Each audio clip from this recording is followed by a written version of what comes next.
오늘 우리는 한 인간관계의 종말, 그러나 한 영혼의 탄생에 관한 이야기를 나누고자 합니다.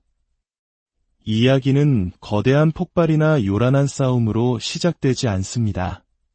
오히려 깊은 밤의 고요함처럼 아주 조용한 순간에 시작됩니다. 이야기를 시작하기에 앞서 만약 지금 듣고 계신 이 내용이 당신의 마음에 작은 울림이라도 준다면 좋아요와 구독을 통해 이 메시지를 나눠주시길 부탁드립니다. 당신의 작은 손길이 어둠 속을 헤매는 또 다른 누군가에게는 한 줄기 빛이 될 수 있습니다. 이 시간이 당신의 영혼의 깊은 치유와 평안을 가져다 주기를 진심으로 기도합니다. 당신이 아무런 예고 없이 어떤 드라마나 소란도 피우지 않은 채 조용히 감정적인 공급을 철회하는 바로 그 순간, 나르시시스트는 이름 붙일 수 없는 강력한 충격에 휩싸입니다. 그것은 그들이 공들여 쌓아올린 통제 시스템에 생긴 거대한 균열입니다.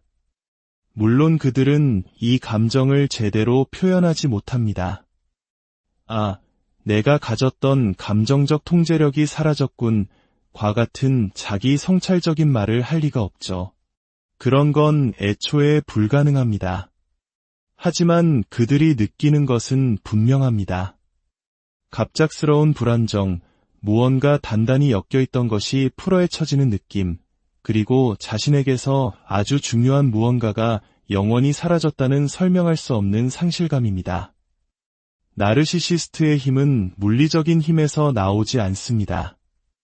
전통적인 의미의 지배력에서 나오는 것도 아닙니다. 그들의 힘의 원천은 바로 감정의 착취입니다. 그들은 당신을 도발하고 당신은 반응합니다.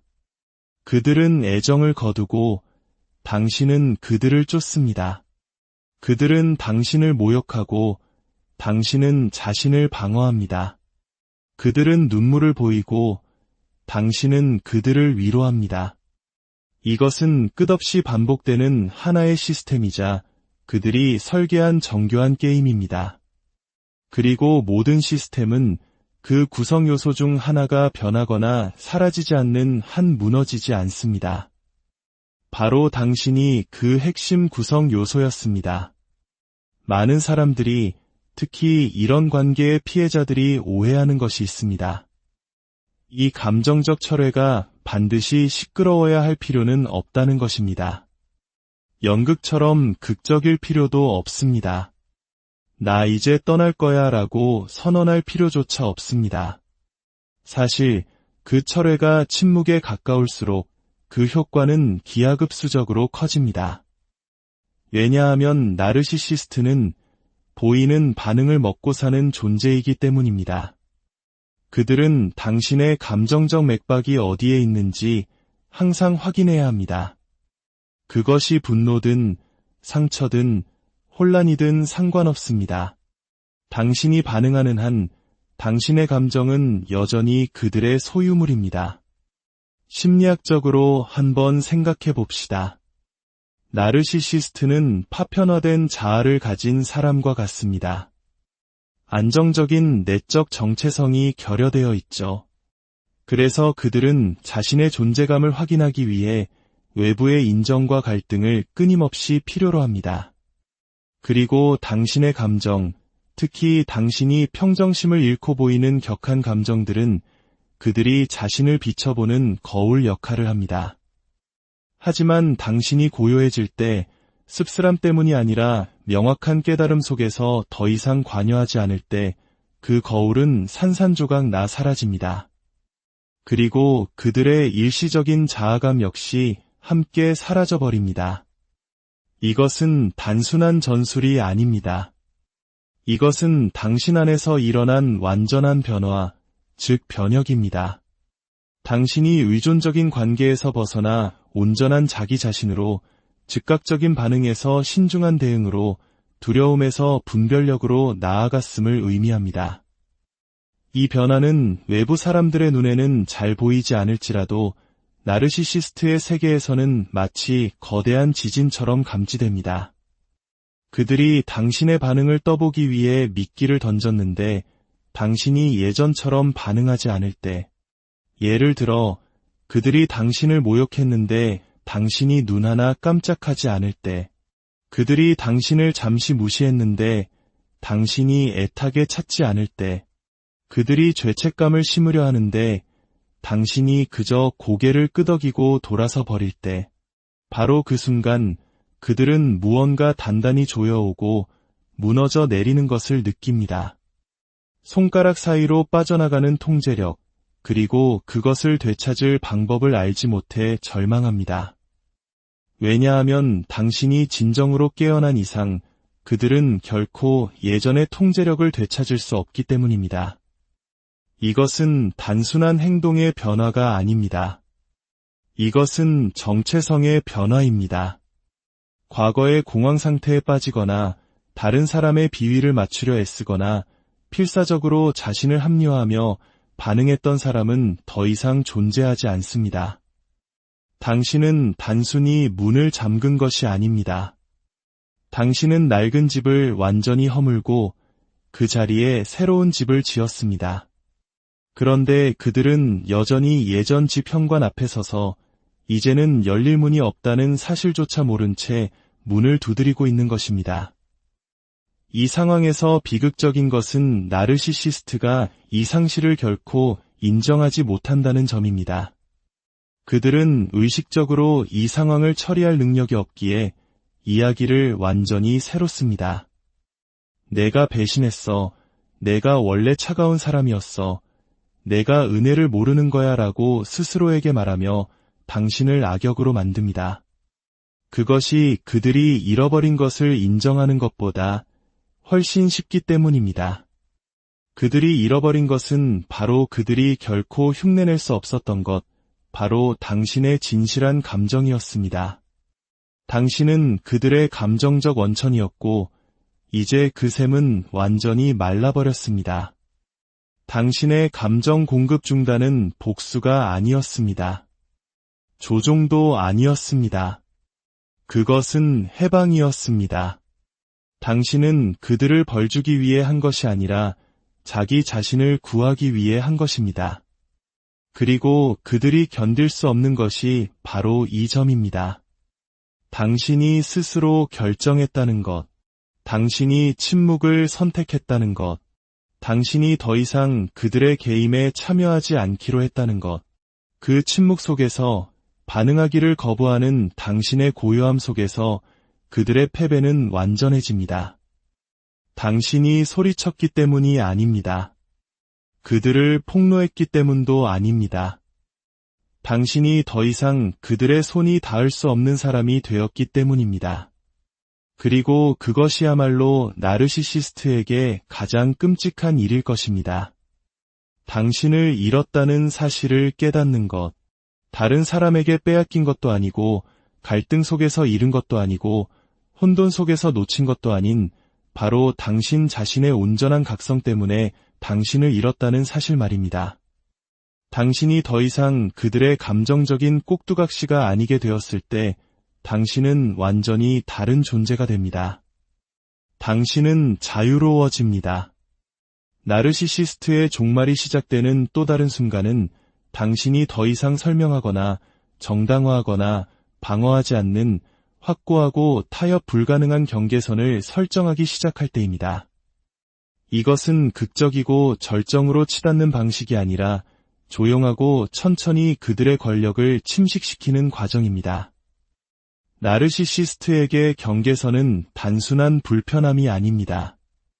그것은 존재 자체에 대한 위협입니다.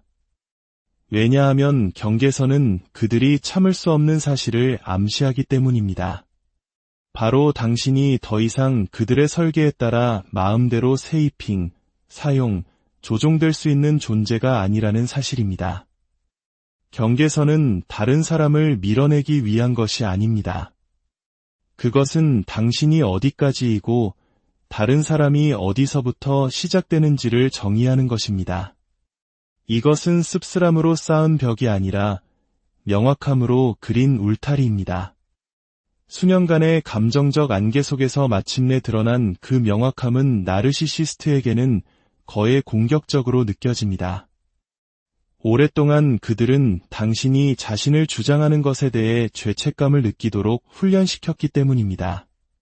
그들은 아니오라고 말하는 것이 이기적인 것이고 동의하지 않는 것이 불친절한 것이며 당신의 평화를 지키는 것이 배신이라고 가르쳤습니다.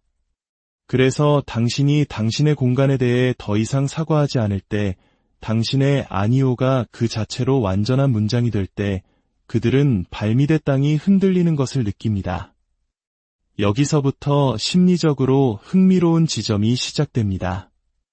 나르시시스트에게 통제란 단순히 자기 뜻대로 하는 것이 아닙니다. 그것은 심리적 융합을 강요하는 것입니다. 그들은 당신을 별개의 인격체로 보지 않습니다. 그들은 당신을 자신의 필요, 감정, 정체성의 연장선으로 봅니다.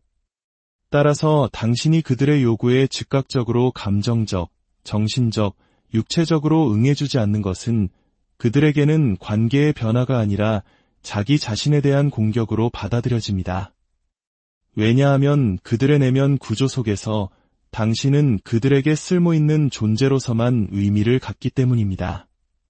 당신이 순응하기를 멈출 때 당신은 단순히 어려운 사람이 되는 것이 아니라 위험한 사람이 됩니다. 대부분의 사람들이 깨닫지 못하는 것은 경계선이 그 내용 때문에 강력한 것이 아니라는 점입니다.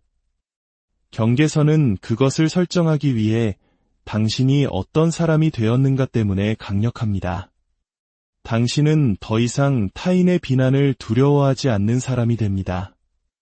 당신은 자신의 가치를 협상하지 않는 사람이 됩니다. 당신은 자신의 평화를 경매에 붙이지 않는 사람이 됩니다. 그리고 한번 당신 자신을 존중하는 법을 배우고 나면 이것은 받아들일 수 없어 라고 말할 권리를 되찾고 나면 그 자유를 결코 잊을 수 없습니다. 그리고 나르시시스트도 그것을 압니다. 물론 그들은 시험할 것입니다. 밀어붙이고 미끼를 던지고 당신이 차갑고 사랑이 없고 심지어 잔인하다고 비난할 것입니다. 왜냐하면 당신의 침묵, 당신의 경계선, 당신이 그들의 감정적 혼돈에 참여하기를 거부하는 것, 이 모든 것이 그들의 약점을 드러내기 때문입니다. 그들은 당신의 수능뿐만 아니라 당신의 혼란을 그리워합니다. 끝없이 자신을 설명하고 울고 애원하며 혹시 문제가 자신에게 있는 것은 아닌지 되묻던 과거의 당신을 그리워합니다. 하지만 그 버전의 당신은 더 이상 이곳에 살지 않습니다. 당신은 더 이상 그들의 기분, 그들의 인식, 그들의 조종을 중심으로 돌아가지 않는 심리적 공간으로 이사했습니다. 그리고 여기에 역설이 있습니다. 당신의 경계선이 강해질수록 그것을 방어할 필요가 줄어듭니다. 그것은 토론의 대상이 아닙니다. 반응적인 것도 아닙니다. 그저 그 자리에 존재할 뿐입니다. 그리고 나르시시스트는 그 모든 허세에도 불구하고 이것을 인식합니다. 마치 사기꾼이 상대방이 자신의 속임수를 간파한 순간을 느끼는 것과 같습니다. 더 이상의 연기도 더 이상의 지렛대도 없습니다. 오직 불편하고 반박할 수 없는 진실만이 남을 뿐입니다. 게임은 끝났습니다. 이것은 당신이 소리치거나 울거나 요란하게 떠났을 때가 아닙니다. 당신이 분노가 아닌 차분한 확신 속에서 당신의 가치 안에서 흔들림 없이 고요하고 꾸준히 머물 때입니다. 그들에게 이해받는 것이 결코 평화로 가는 길이 아니었음을 깨달았을 때입니다. 자기 자신을 이해하는 것이 길이었습니다. 나르시시가 당신을 잃었다고 깨닫는 세 번째 결정적 순간은 당신이 더 이상 자신을 설명하는 것을 멈출 때입니다. 아주 작고 미묘해 보이지만 이 조용한 변화 속에서 지축을 흔드는 일이 일어납니다. 나르시시스트의 통제는 결코 물리력에 기반한 것이 아니었습니다. 그것은 당신이 끊임없이 자신에 대해 설명하고 그들에게 당신의 시간과 에너지뿐만 아니라 당신의 내면 세계, 당신의 의심, 당신의 죄책감에 접근할 수 있도록 허락하는 자발성에 기반하고 있었습니다.